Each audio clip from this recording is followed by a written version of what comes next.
Cantore, who is joining us this morning out in Boston over by the North End, over at Long Wharf. Jim, you made the trip. You're here. Dr. Doom with the weather. Everyone saw that you were in town. What are you seeing out there in the city this morning? Well, we're in blizzard, buddy. We're in it. We are in it right now. And you guys were mentioning 2015. What's interesting is you remember every time we got one of these kind of snowstorms, even though it was a light, airy Arctic fluff, there was no place to put it.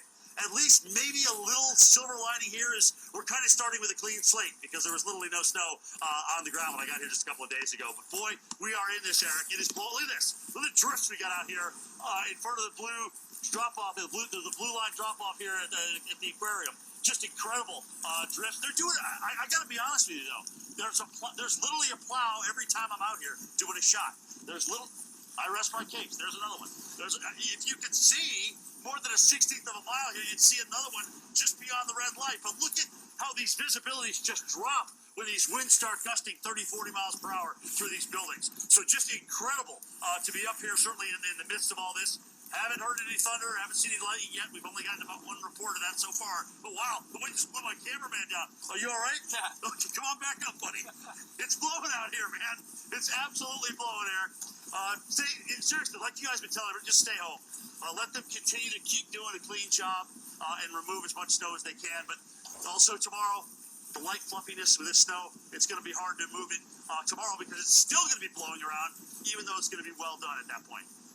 Jim, I know we've had some big winter weather in other parts of the country so far this winter, but for a while here we were waiting in New England. We've had southern snowstorms. We've had some stuff in the upper Midwest. We had some out west earlier on in the season. But I know that you have a soft spot for Boston snowstorms. You know we do nor'easters right around here. Fisher, the only thing that's missing right now, okay, is that the Patriots are not playing in the championship game. Oh, could you imagine that? Could you imagine that? How awesome that would be in this. Just saying. Man, dude, like heart ripped out of chest. Why'd you have to go there? I mean, yes, I agree. This is a little different than some past years, but we'll get back there next year, I think. No problem there.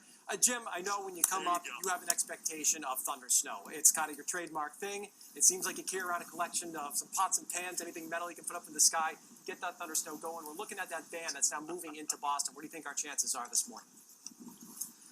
I think that's where that's going to make or break us in terms of a daily record or getting into the top 10.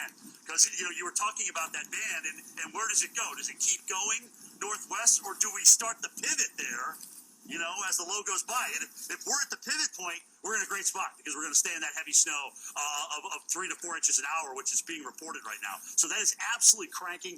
That's what we're getting here. Obviously, it's very hard to measure that because it's light, it's blowing, it's drifting around. Look, Eric, you've got a 2.5-foot drift right here, all right? And then you walk over here, it's a clean slate. So that's that's pretty much what we're dealing with, and that almost makes it impossible to measure. But when's the last time you've been down here at Atlantic and State and not even be able to see across the way past the red light? It's been a minute. It's been a minute, as you know. It's been a minute, that's for sure. You got to go back several years to get a storm like this around here at the very least. Jim, I know you're a busy guy. You got a lot of work out there this morning. Thanks for joining us, and I'll see you after the storm, maybe. We'll meet up. We'll have some storm stories after. How's that sound? I hope so. All right. I hope so, my friend. Keep up the good work, Eric.